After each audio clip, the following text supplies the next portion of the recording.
এই বাংলাদেশি মুসলিমের বাচ্চাগুলা ভিডিওটা দেখ, এইভাবে তোদের বাংলাদেশের যত মসজিদ আছে সব কটা ভেঙে আগুন লাগায় এইভাবে দখল করব। দেখ নেপালে যে ঘটনা ঘটলো। আরে শুয়োর মুখো, ডেট এক্সপায়ার গোবর খাওয়া মুদির বীজ, বাংলাদেশের সব মসজিদ ভেঙে আগুন লাগা দিবি, এরকম সাহস তোর কল যায়? একদিন বর্ডারে আসছিল তামানি মিলা,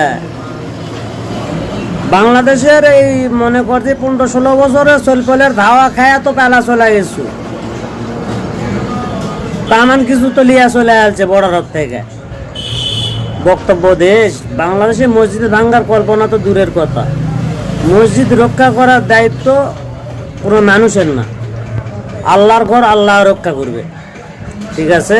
আর ভাঙ্গার পরিকল্পনা যদি থাকে তে ব্রাহ্মণবাড়িয়া দিয়ে একবার ঢুকিস, তাহলে কিয়ামত কাক কয় আনা আলামত দেখা পাবো।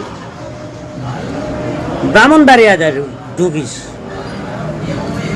তাহলে আলহামদুলিল্লাহ বুঝা পারবো যে আসলে বাংলাদেশ কি জিনিস। বাংলাদেশ তোর হাসিনার দেশ আর নাই, যে যা খুশি তাই কমু, যা খুশি তাই করমু। একে মুসলমানি করে হাঁপাতা করে তুমি, বুঝতে পারছু? তাও সে যেন তেন কিছু দিয়ে লয়, যেটা ধান কাটে কাস্তে বলে, কাস্তে অর্থাৎ ক্যাদা, ওটা দিয়ে মুসলমানি করে তুমি। শহরের বাচ্চা চিনিস? ইসলাম ধর্ম লিয়া কথা বললে, মসজিদ লিয়া কথা বললে কলজার রক টানা ছিঁড়া ফেলা হবে।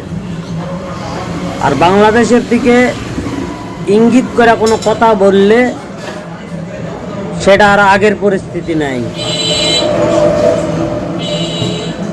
বর্তমান প্রধানমন্ত্রী কি ঘটাচ্ছে সেই খবরগুলো আগে দেখ। তোর মোদি 24 ঘন্টার মধ্যে 22 ঘন্টা 23 ঘন্টা এখন মিটিং করিচ্ছে তারেক জিয়ার কর্মকাণ্ড লিয়ে, আর তুই আলচুপ ক্যামেরার সামনে বক্তব্য দিবে।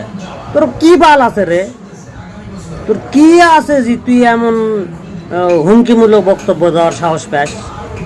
কি আছে তোর? তুই কি লিয়ে মসজিদ ভাঙবে আসবি? বাংলাদেশ সীমান্তে যেসব বিজিবি আছে, বিজিবিও কিছু করা লাগবে না, এরা খালি দেড়া থাকবে। আর সীমান্ত এলাকার যেসব জনগণ আছে, এসব জনগণ একাই তো পিসা রুটি বানাবে, রুটি রুটি।